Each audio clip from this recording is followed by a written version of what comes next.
어제 모임에서 오갔던 장면부터 한번 보시죠. 어제 모임은 5시 어제 이제 4시 30분에 원래 예정이 됐었는데 네. 20분쯤에 30분 정도 늦어졌다고 그래요. 네. 그 전에 아마 대통령 외교 일정이 있어서 좀 늦은 것 같은데 그 대통령실에서 공개했던 영상 잠깐 한번 볼까요? 네, 어제 영상을 보면 여기가 이제 파인그라스라는 곳입니다. 대통령실 앞에 이제 뭐 정원 같은 데인데 이 파인그라스에서 됐는데 대통령이 어제 경찰의 날에 행사에 참석해서 유공자 포장했던 그 이야기를 뭐 이렇게 두루두루 몇 차례 이야기를 하고 있고 옆에는 정진석, 홍철호 정무수석 등의 장면이 있습니다. 이 모든 영상은 기자들이 찍은 게 아니라 대통령실 전속 카메라맨과 사진 기사가 찍은 겁니다. 기자들은 이 만남의 기본적인 취재가 봉쇄됐습니다. 취재 기자도 들어가지도 못했습니다. 대변인이 적어온 걸 그냥 보도했을 뿐입니다. 자, 저 뒤에 누가 보이죠? 네, 이기정 의전 비서관, 그다음에 이제 이도원 홍보수석 이렇게 모습이 보입니다. 홍철호 정무수석도 있고요. 네. 수석들이 저렇게 이제 보이고 있죠. 네. 경호처장 박종준, 네. 이제 김용현 경호처장 후임의 박종준 네. 경호처장, 네. 저 한동훈 대표 뒤쪽으로요. 저 경찰 출신이죠. 네. 자, 이제 요게 이제 장면이고요. 자, 그다음에 이제 스틸 사진 한번 볼까요? 9장을 공개했죠. 네, 9장을 어제 대통령실에서 홈페이지에 이제 공개를 했습니다. 근데요, 여러분 한번 사진 보시면 알겠습니다만 쭉 한번 보이고, 자, 이렇게 만나는 장면, 자, 쭉쭉 이제 두 분이 걸어가시는 거, 그다음에 이제 이렇게 가는 것 이제 공개를 했고요. 또 뭐 대화하는 장면, 뭐, 네. 이렇게 이제 대통령실의 전속 사진사가 이제 찍어서 공개를 했습니다. 이 사진을 두고 요거를 두고서요. 이게 오늘 동아일보가 참 재밌는 설명을 붙였어요. 저 쓰리샷 아니에요. 딱 세 사람만 나오는데 맨 왼쪽에 있는 사람이 이제 이기정 의전 비서관이죠. 네. 의전 비서관 하기 전에는 홍보 기획 비서관을 했나요? 뭐 그랬던 것도 기억이 나는데요. 그런데 이제 이른바 한남동 라인, 그다음에 양정철, 박영선 인사 그 소동 때 그 당사자로 지목된 사람이 이기정 저 의전 비서관인데 네. 저분이 그냥 나왔잖아요. 네. 근데 굳이 이런 자리에 안 나와도 되는 사람이거든요. 그렇죠. 의전 비서관은 주로 외교 일정이나 뭐 행사 있을 때 가죠. 이럴 때는 뭐 그 의전 비서관이 뭐 나오는 경우를 못 봤어요. 네. 예, 이게 당 대표가 오고 원내 대표가 오고, 근데 굳이 의전 비서관을 저기에 출연을 시키고, 네. 그리고 저 9장 사진 중에 저 3샷, 네. 저 사진을 굳이 공개한 이유가 뭘까? 네. 뭐 제가 여기까지만 이야기하겠습니다. 네. 네. 자, 다음 사진 한번 볼까요? 자, 이게 이제 회담장입니다. 이게 이제 파인그라스 안에 있는 뭐 연회장 비슷한 곳이에요. 그래서 뭐 언뜻 보면 저는 처음에 뭐 저기 순댓국집 생각이 많이 났습니다. 순댓국집. 그 뭐 이 식탁도 그렇고 의자도 그렇고. 자, 우선 윤석열 대통령이 앞에 있고 그다음에 한동훈 대표가 지금 옆에 정진석 실장과 이렇게 돼 있는데, 자, 제가 듣기로는 한동훈 대표가 원래 요구한 것은 지난번에 이재명 대표가 대통령실을 용산 대통령 방문했을 때 그때 회담했던 그 집무실 있지 않습니까? 네. 그 접견실이라고 그러죠. 거기는 원탁 테이블입니다. 네. 자, 거기서 왜냐하면 또 한동훈 대표도 처음에 만날 때는 거기서 만났어요. 거기서 뵙는 게 좋겠다라고 했는데 대통령실이 여기로 결정을 했다 그럽니다. 그렇죠. 지금 여기는 보면 뭐 밖에 창문도 잘 안 보여요. 다 커튼을 쳐놔서 뭐 아무 뭐 장식도 없고 그냥 뭐 거의 좀 초라한 식당 같은 느낌인데, 근데 보면 저 테이블, 저는요 대통령하고 여당 대표가 만나는데 저런 장소에서 만난 거는 저는 지금까지 처음 보는 것 같습니다. 그렇죠. 그리고 저 사진을 확대해 보면요, 대통령께서 한동훈 대표를 그 응시하는 그 눈빛, 네. 뭐 이런 조금 확대해 볼까요, 감독님? 사진 좀 확대해 주시면, 그 대통령 오늘 일면 사진은 다 저 사진으로 많이 썼어요. 그래도 저 한 장의 사진이 굉장히 많은 것들을 이야기해주고 있는데, 네. 그래서 검사가 피의자를 앞에 놓고 취조하는 듯한 또는 담임 선생 또는 교장 선생님이 생도 학생을 앞에 두고 훈시하는 듯한 네. 그런 모습 아니냐. 네. 이렇게 대통령께서 두 팔을 이렇게 식탁 위에 탁자 위에 올리면서 이렇게 하는 게 저게 뭐냐. 뭐 말들이 많죠. 예. 제가 알기로는 윤석열 대통령이 이제 저런 포즈 취할 때는 조금 공격적으로 이제 대화를 할 때 네. 조금 기분이 좋으면 뒤로 이렇게 앉습니다. 네. 아마 옛날 사진하고 여러분들 비교해 보시면 알 텐데 윤석열 대통령이 뭐 좀 모임할 때 뒤로 이렇게 해서 이제 좀 뭐 이렇게 하고 하는데 딱 두 손을 놓고 할 때는 이제 저 때부터 이제 좀 뭐라고 할까 이제 참 뭐 책상을 뭐 한다든지 아마 국정감사 때 옛날에 아마 검찰총장 시절에 그 모습들이 있을 거예요. 뭐 자 그리고 일단 정진석 실장의 위치가 제가 볼 때 과연 저기가 맞는가라는 생각이 듭니다. 이게 지금 대통령과 여당 대표 만남인데 마치 대통령이 두 사람의 어떤 면에서 보면 부하들을 뭐 이렇게 하는 것처럼 그렇죠. 그런 모습이 이제 왜냐하면 또 자리 배치가 두 사람이 이제 대통령이 중간을 보도록 저렇게 돼 있어요. 네. 그러니까 대통령과 이 한동훈 대표가 바로 앞뒤로 있는 게 아니라 옆으로 돼 있고 정정 비서실장과 같은 규모로 이렇게 돼 있잖아요. 그렇죠. 여러분 왜냐하면 제가 이 디테일하게 설명드린 이유가 저런 게 다 아주 그 회담에서는 굉장히 중요한 아이템입니다. 자 둘째, 저 테이블에 보통 행사할 때 보면 식탁보를 깝니다. 네. 하얀색 식탁보나 뭐 이렇게 식탁보를 깔고 이제 좀 분위기를 하는데 뭐 꽃병이라도 좀 네. 세워놓고 그리고 그렇죠. 중간에 이제 꽃을 놓는다든지 뭐 하는데 전혀 그런 게 없어요. 밑에 저 다리가 다 드러나지 않습니까? 네. 보통 저렇게 다리가 드러나는 거는 좀 결례거든요. 네. 밑에 지금 식탁 다리가 다 드러나고 의자도 그렇습니다. 뭐 아주 뭐 소박한 의자죠. 뭐 아는데 지금 한동훈 대표는 제로 콜라. 나중에 또 대통령실에서 설명을 그렇게 했더라고요. 윤석열 대통령이 각별히 한 대표에게 제로 콜라를 줘라라고 이렇게까지 했다라고 관로 열고 네. 친절하게 설명까지 보도자료에 설명을 했습니다. 네, 아주 우리가 너무 잘 챙겼다. 예. 그 참 제로 콜라 그거 꼭 예. 챙기라고 했다.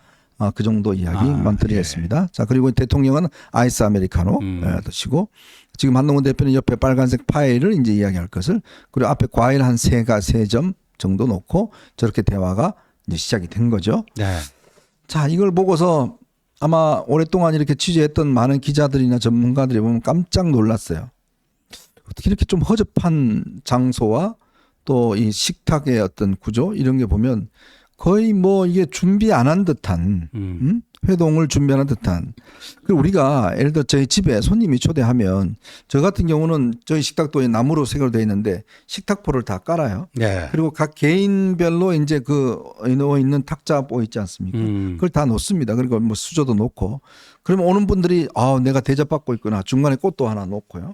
그러면 이게 분위기가 조금 그래도 대접한다는 느낌이 나잖아요. 그렇죠. 근데 저 느낌은 글쎄 참 뭐라고 이야기를 해야 될까요? 뭐 이게 보니까 이 사진이 패러디가 많이 돌아다니더라고요.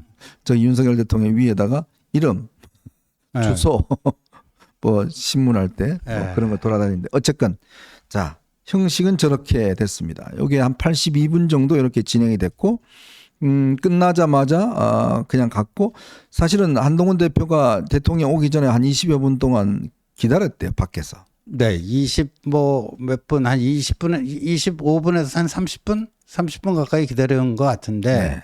어제 그러니까 날씨가 이제 좀 쌀쌀했지 않습니까? 네, 비가 오고. 박정화 비서실장이 어제 따라갔거든요. 네. 저 배석은 못하지만 그래도 비서실장이니까 박정화 비서실장이 따라갔는데 아마 박정화 비서실장은 그 기다리는 타이밍에 정무수석실로 안내를 해서 거기에 그 실내로 들어가 있었다고 그래요. 네. 근데 이제 한동훈 대표는 날씨가 쌀쌀한데 비도 오고 뭐 바깥에서 한 30분 이렇게 기다리고 있다가 아까 그 처음에 이제 그 동영상 시작할 때 거기서 기다리고 있다가 이제 대통령을 맞이한 거죠. 예. 그러네요. 뭐 여러분 보시면 알겠지만 참 그런 대접을 받았습니다. 자, 근데 이제 내용으로 한번 가볼까요? 네. 오늘 아침 조간신문들 사설들을 다 썼는데요. 제가 제목들을 한번 쭉 읽어드리겠습니다. 대통령실과 여당 모두 결론을 밝히지 못한 80분 회동. 조선일보. 동아일보. 또 빈손으로 돌아선 윤한. 대화는 했나? 서로 자기 말만 했나? 동아일보. 자, 중앙일보. 대통령의 현실인식. 이 정도로 민심과 동떨어져 있나? 중앙일보. 자, 한국일보입니다. 김건희 장벽에 막힌 윤한 면담. 국민은 또 외면당했다. 다음에 국민일보. 여권의 정치력 부재에 드러낸 윤한 빈손 회동. 그 다음에 세계일보. 하나의 김여사 해법에 침묵한 윤 대통령. 끝내 민심 외면하나. 이게 오늘 조간들의 일관된 다 제목입니다. 그러니까 뭐 한겨레도 그렇고 저 경향신문도 그렇고 참 오늘 제가 이게 오랜만에 듣기 특징적인 게 뭐냐면 보수 진보를 떼어놓고 오늘을 보면 대부분 이 기사의 이 논설의 제목이 대부분 다 비슷하다는 거. 참 오랜만에 보수 진보 신문들이 다 비슷한 제목으로 이 저 사설을 쓰고 있다는 거죠. 그러니까 뭐 누구는 이제 국론 통일이 됐다. 뭐 네, 이런 국론 표현도 통일. 쓰는데 근데 이제 어제 사실 이렇습니다. 그 한동훈 대표 측에서는요. 대통령과의 회동에서 굉장히 의미 있는 합의를 이끌어내기는 쉽지 않을 거다. 네. 그 기대치가 높지 않았습니다. 사실 좀 낮았습니다.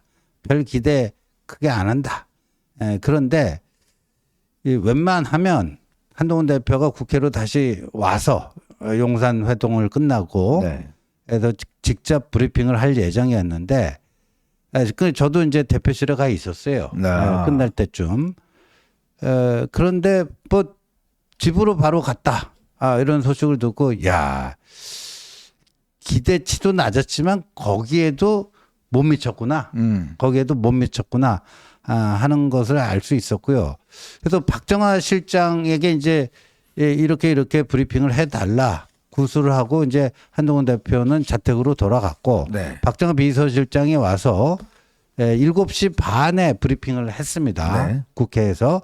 근데 대통령실은 박정화 비서실장의 구두 브리핑을 보고 나서 서면 브리핑을 하겠다고 기자들에게 공지를 했대요. 네. 그런데 박정화 비서실장이 어저께 다 보셨지만 한동훈 대표는 이렇게 얘기했다. 이상 했잖아요. 이상. 네. 더 이상 이야기 안 했죠. 그럼 거기에 대해서 대통령께서 어떻게 반응하셨는지 네. 뭐 여기에 대해서는 기자들이 계속 물으니까 용산 쪽에 취재해 달라. 대통령이 어떤 반응을 보였는가를 이쪽에서 얘기하는 거는 적절치 않다. 뭐 네. 그런 거죠. 더군다나 박정화 비서실장은 배석하지도 않았기 때문에 네. 대통령이 어떤 반응을 나타냈는가는 알 수가 없죠. 한동훈 대표가 이렇게 브리핑을 해줘라 하지 않는 이상 그렇잖아요. 그래서 대통령실이 제가 보니까 좀 당황했는지 네. 예정됐던 서면 브리핑을 취소를 했습니다. 아, 그랬군요. 예, 취소를 하고 그 상태였어요. 그 상태였다가 방금 전에 현종님이 소개해 주신 조간들 쭉 나오는데 국론 통일된 조간. 네. 참으로 오래간만에 나타난 현상인데 모든 신문이 다 비슷했죠. 뭐 좌우 할 것 없이 모든 신문이 이건 좀 너무한 거 아니냐. 네. 거기에 대통령실이 약간이 아니고 뭐 어느 정도인지 모르겠지만 네. 좀 충격을 받은 게 아닌가. 네. 이런 느낌이 듭니다. 네. 그래서 오늘 사실은요. 오늘 아침에 어제는 아무 말도 하지 않던 대통령실이 갑자기 오늘 아침에 분주해졌습니다. 네. 왜 그러냐면 오늘 아마 여러분 보셨겠지만 많은 조간신문들 방송에서 도대체 이게 무슨 회담이냐 지금 이런 식으로 비판이 있다 보니까 뒤늦게 대통령의 이야기를 이제 공개를 하기 시작했어요. 그래서 이제 어제 한동훈 대표가 요구했던 주로 3가지 요구 사안들, 이 김건희 여사의 활동 자제, 그다음에 인적 쇄신, 그다음에 뭐 조사에 대한 협조 이런 3가지 이야기를 했지 않습니까? 네. 거기에 대해서 윤 대통령의 이제 말을 갖다가 오늘 대통령실에서 이제 풀을 하기 시작했습니다. 그래서 특히 김건희 여사와 관련된 인사들의 정리 문제에 대해서 윤 대통령이 이렇게 이야기했대요. 한 대표도 나를 잘 알지 않느냐. 나는 문제가 있는 사람은 정리했던 사람이다. 인적 쇄신은 내가 해야 하는 일이다. 누가 어떤 잘못을 했다고 하면 구체적으로 무슨 행동에 어떤 문제가 있는지를 이야기해 줘야 조치를 할 수 있지 않느냐. 소상히 적어서 정진석 실장과 홍천호 수석에게 알려주면 잘 판단하겠다. 적어서 내라는 거예요. 떠든 애들 이름 적어서 내라는 듯이, 자, 문제 있는 인사가 있으면 그 일시 장소 어느 놈 뭐 누가 뭘 잘못했는지 그거 다 적어서 내. 이렇게 이야기를 한다고 그럽니다. 근데 저희가 몇 차례 걸쳐 지적했지만 그래서 이제 이 한 대표 측에서는 오늘 그렇게 이야기를 했어요. 대통령한테 구체적인 인물, 누구, 뭘 잘못했고 어떤 특정 인사까지, 특히 최근에 음주운전으로 단속이 됐던 강기훈 강기훈 선임행정관에 대해서 이런 사람은 인사조치해야 되는 거 아니냐라고까지 자세하게 이야기를 했다. 그런데 대통령은 인사조치 안 하겠다라고 이야기를 했다라는까지 오늘 공개를 했습니다. 그래서 어제까지 침묵을 지키던 대통령실에서 오늘 아침 조건을 보고 적잖이 놀란 것 같습니다. 그래서 대변인이 뭐 브리핑을 했어요. 브리핑을 했는데 브리핑 내용이 한동훈 대표가 경험한 것과 상당히 많이 다릅니다. 이 TV조선 보도를 기점으로 지금 많은 언론들이 한동훈 대표가 어제 구체적으로 8명의 이름과 그 사유에 대해서 다 밝혔다.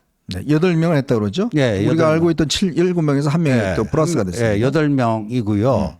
그리고 이건 이제 지금 이사 제가 공개하는 거지만 저희들 내부 준비 모임에서 한동훈 대표가 그렇게 얘기를 했어요.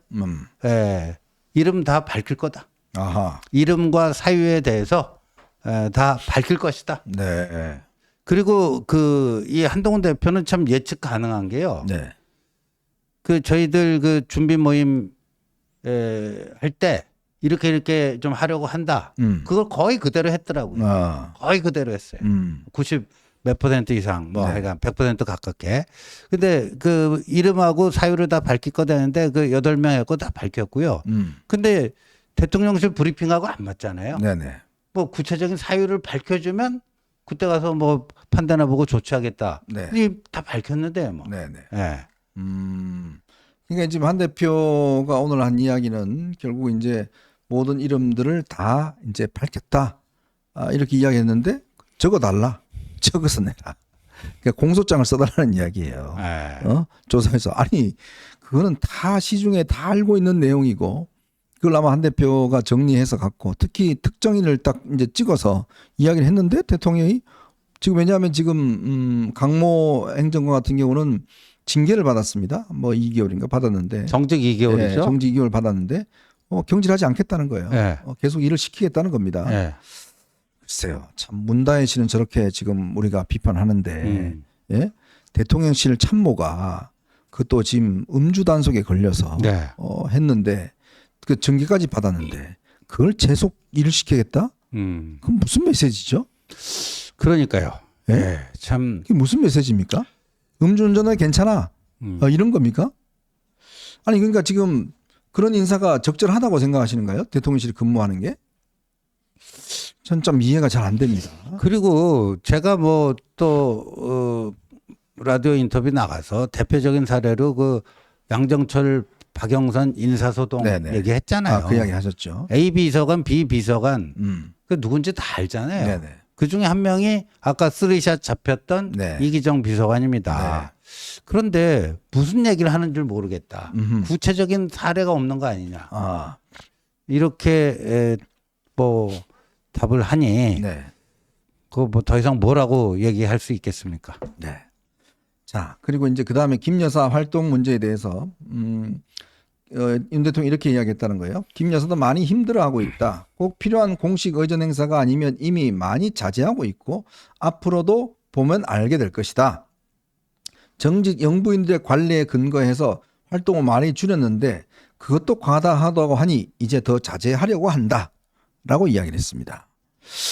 자, 그런데 물론 뭐 전직 대통령 부인들은 공식 행사에 가고 뭐 했는데 근데 전직 그 대통령의 부인들이 예를 들어서 단독으로 뭐 이렇게 마포대교 가서 이거 고치세요 지시하고 했던 적이 좀 있는가라는 좀 우선 의문을 제기하고요. 네. 또 뭐 김 여사 문제라면 사실은 지금 그동안 꽤 논란이 되어 왔던 적이 있지 않습니까? 그렇죠. 네. 근데 많이 줄였고 자제하려고 한다. 그래서 뭐 그러니까 활동 자제 안 하겠다는 이야기 비슷한 거 아닌가요? 뭐 이미 자제하고 있다. 최근에 좀 순방 갈 때를 제외하고는 별로 이제 나타난 적은 없죠. 마포대교 사건 이후에는요. 네네. 그래서 뭐 그렇게 얘기하는 거 같습니다.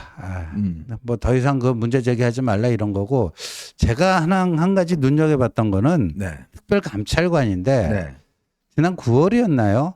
대통령이 그 기자회견에서 국회에서 특별감찰관 후보자 보내주면 네. 거기서 한 명 골라서 임명하겠다.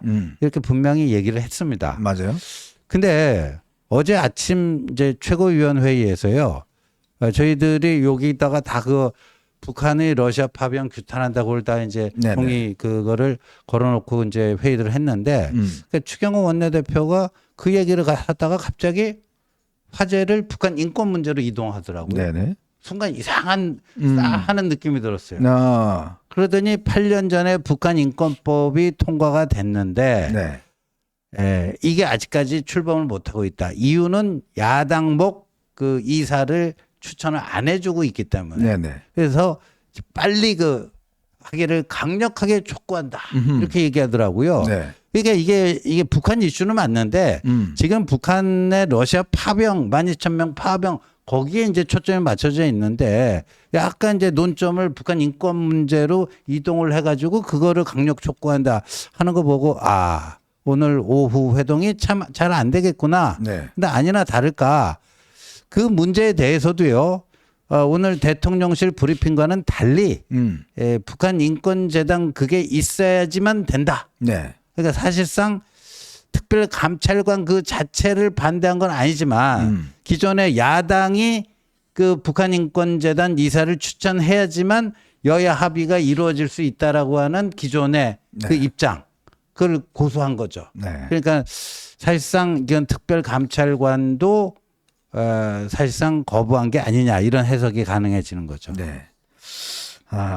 참 그렇습니다. 이게 또 그런 에다가 뭐 가족 문제에 대해서 단순 의혹을 수사하려면 객관적인 혐의와 단서가 있어야지 단순 의혹 제기만으로 아니지 않느냐. 문제가 있으면 수사받고 조치하면 되는 것이다 라고 이야기를 했는데 글쎄 이게 지금 검찰이 아니잖아요. 대통령의 어떤 이 문제는 사법적으로 문제는 뭐 당연한 거고 또 국민적으로 의혹만 있어도 사실은 대통령의 어떤 뭐 조치나 이런 것들이 있어야 될 텐데 여전히 이제 불법이냐 뭐 합법이냐 법적인 건 없지 않느냐. 좀 명품백 문제도 그렇고 뭐 도이치모터도 그렇고 뭐 그렇게만 인식을 하고 있는 것 같습니다. 뭐 그런 것이고요. 또 이 한 대표한테 이런 요구를 했어요. 어처구니 없는 의혹에 대해서 대응을 제대로 하고 싶어도 대통령실이 계속 싸우는 게 맞느냐. 대통령실이 입장을 내면 당에서도 같이 싸워주면 좋겠다. 말이 안 되는 공격을 하면 당도 적극적으로 같이 공격해주면 좋겠다라고 이야기를 했어요. 근데요. 제가 하나 문제 제기를 할게. 뭘 알아야 방을 할 거 아닙니까? 그렇죠. 뭘 알아야 면장을 하지. 아니 아무것도 모르는데 그냥 대통령실이 그냥 무조건 방탄 그러면 뭐 하는 겁니까? 내용을 알아야 될 거 아니에요. 명태균 씨 뭐 마찬가지잖아요. 그렇죠. 예, 방어를 하고 싶어도 뭐 알아야지 방어를 하는데 지금 그런 상태가 아니죠. 근데 저희가 그래서 그동안 요구를 해왔지 않습니까? 자, 민정수석실에서 이 문제와 관련해서 의혹이 있으니 여사에 대해서 관련돼서 누가 좀 물어보고 이거에 대해서 왜냐하면 지금 계속 이 팩트에서 깨지는 게 지금 그 정진석 실장이 그런 이야기 했지 않습니까? 대통령 2번밖에 안 만났다. 근데 그 다음 뭐예요? 계속 만난 게 지금 나왔잖아요. 네. 근데 그걸 어떻게 커버치라는 거예요? 예? 그러면 그걸 예를 들어서 팩트를 정확히 파악을 하고 그렇게 해야 뭔가 이거에 대한 문제 방어치지. 너네도 몰라도 되고 무조건 대통령실 하는 거 그냥 방어만 해. 라고 이야기를 하면 이게 앞뒤가 안 맞는 거 아닌가요? 근데 제가 어떤 기사를 보니까요. 친한계 일각에서요. 그 대통령실 민정수석실 같은 데서 자체 진상 파악을 해야 되지 않느냐. 네. 이런 지적이 있다. 그러니까 대통령실 관계자가 명태균 씨는 민간인이기 때문에 민정수석실에서 어떻게 민간인을 조사할 수 있느냐. 네. 제가 그거 보고 조금 빵 터질래다 그냥 참았는데요. 네. 아니 그 명태균 씨를 조사하라는 게 아니잖아요. 네, 그렇죠. 여사님 좀 잠깐만 좀 시간 내 주십시오. 그다음에 휴대폰하고 뭐 뭐 메모 같은 거 한 수첩이나 이런 거 있으면 좀 갖고 와 주십시오. 그간 명태균 씨랑 있었던 일들이 어떤 일인지 네. 최대한 기억을 되살려갖고 저희들한테 좀 얘기해 주십시오. 그거를 얘기한 거죠. 네. 저희들이 뭐 그걸 모르고 뭐 저 검찰도 아닌데 민정수석실이 검찰도 아닌데 뭐 이 명태균 씨를 조사하라고 얘기한 적은 없거든요. 네. 근데 엉뚱한 답을 했더라고요. 자, 그리고 그동안 그렇게 당에서 요구하고 국민들도 많이 요구를 했던 김 여사의 공개 사과라든지 뭐 이런 거는 일체 나오지가 않았다고 그럽니다. 뭐 글쎄요, 뭐 전혀 우리가 처음에 예상했던 대로 뭐 사과나 이런 것은 전혀 없을 것 같습니다. 그러니까 그만큼 지금 대통령실이 국민적 여론을 도대체 알고나 있는 것인지 또 이 국민들의 요구사항을 알고나 있는 것인지 지지율 떨어지는 걸 알고나 있는 것인지 저는 어제 정말 제일 저는 문제가 됐던 발언은 바로 이제 이겁니다. 어제 특검법에 대해서 한동훈 대표가 이런 이야기를 했어요. 의원 30명 설득했지만 해서 이제 특검 막았는데 앞으로가 문제다. 상황이 악화되면 걱정된다. 이런 이야기를 했더니 대통령이 우리 의원들 입장 바뀌면 나라로서도 어쩔 수 없는 일이다. 네. 이런 이야기를 했어요. 어쩔 수 없다는 게 무슨 의미일까요? 글쎄요. 뭐 그냥 지난번에 이탈표가 4표 나지 않았습니까? 네. 근데 4표가 더 추가되면 이제 그 대우가 무너져 버리는 건데 그렇게 돼도 뭐 어떡하겠냐. 우리 의원들이 야당하고 야당 생각에 동조하는 거 뭐 어떡하겠냐. 되게 어찌 보면 굉장히 국가적 중대 사태인데 굉장히 그 대범하게 평온하게 말씀하신 것 같아요. 아니 저는 이 발언이 다른 발언을 제쳐도 이 발언이 굉장히 저는 문제가 있다고 봅니다. 이게 뭐냐면 특검법의 통과를 저지해야 한다면 저지해야 될 명분을 만들어주고 네. 그거를 또 부탁도 하고 의원들한테 해야 되는 게 대통령이 해야 될 일 아닌가요? 네. 이 법이 기본적으로 아니기 때문에 자 이런 우리가 노력을 할 테니 의원들께서는 이걸 좀 막아주시라 라고 오히려 의원들을 설득해야 되는 게 대통령실 아닌가요? 그렇죠. 근데 너희들 통과하려면 해라. 너희들 야당하고 똑같은 놈 아니냐 통과해라. 지금 이런 이야기를 하는 거예요. 통과되면 어쩔 수 없다. 그렇죠. 아니 근데 통과되고 난 다음에 이 여권 전체에 미칠 수 있는 영향이 얼마나 크겠습니까? 그렇죠. 그럼 뭐 될 대로 되라라는 이야기인데 이거야말로 저는 한 진영의 어떤 면에서 보면 대통령 또 전 국민의 대통령으로서 굉장히 무책임한 발언이 아닌가 싶습니다. 네. 될 대로 되라 이런 지금 투로 들릴 수밖에 없는 것인데 그렇죠. 이거는 뭐 네가 알아서 해라. 너 통과되면 어쩔 수 없고 거의 뭐 이런 식의 발언 아닌가 싶은데 저는 이 발언은 정말 무책임한 발언이라는 생각이 들어요. 저도 와 이게 왜 저런 말이 나왔을까. 그러니까 우리 한동훈 너 잘 들어. 내가 뭐 그거 갖고 겁낼 것 같아? 뭐 이런 뭐 그거에서 뭐 나온 건지. 근데 그 말 자체로만 보면 지금 우리 현정님 해석대로 엄청난 발언이거든요. 네. 그렇게 되더라도 나는 뭐 어쩌겠냐. 그러니까 한 대표 이야기는 그거잖아요. 제가 의원들을 많이 설득을 해서 이제 4명 정도만 일탈했고 막았습니다. 근데 이제 다음번 오면 대통령실에서 뭔가 어떤 개선책이나 뭐 또 이 여사의 사과라든지 이런 게 있어야 내가 의원들한테 자 보십시오. 대통령이 저렇게 하고 있잖아요. 네. 그러니까 이 특검법 통과되면 큰일 납니다. 네. 이렇게 설득할 수 있지 않느냐라고 이야기했어요. 그렇죠. 그러면 대통령이 뭐라고 그래서 그래요? 그러면 우리가 이런 조치들을 제가 할 테니까 네. 한 대표대로 국회에서 좀 의원들 잘 설득해 주세요. 거기에 따르는 우리도 조치를 할게요. 네. 라고 하는 게 정상 아닌가요? 그렇죠. 자, 그런데 뭐 너네들 야당하고 똑같이 놀면 놀고 뭐 알아서 해. 네. 지금 이 이야기를 하는 거 아닙니까? 그렇죠. 이게 얼마나 이게 무책임해요? 어떻게 하면 내부의 이탈자를 막을 수 있을지, 내부 단속을 할 수 있을지, 뭐 이런 것들을 같이 머리를 맞대고 고민해야 될 순간에 뭐 우리 의원들이 그렇게 한다면 뭐 어찌하겠냐. 네. 참 저는 이 발언이 정말 대통령으로서 이 국정을 전부 다 책임지고 나가야 되고 하는 사람으로서 이게 할 이야기인가라는 참 느낌이 많이 들었습니다. 아무리 열이 받더라도 이렇게 이야기하면 안 되는 거거든요. 그렇죠. 네? 이거 자체의 이야기는 이걸 또 글쎄 공개적으로 한다는 것 자체가 참 저는 너무나 참 충격적이었습니다. 자,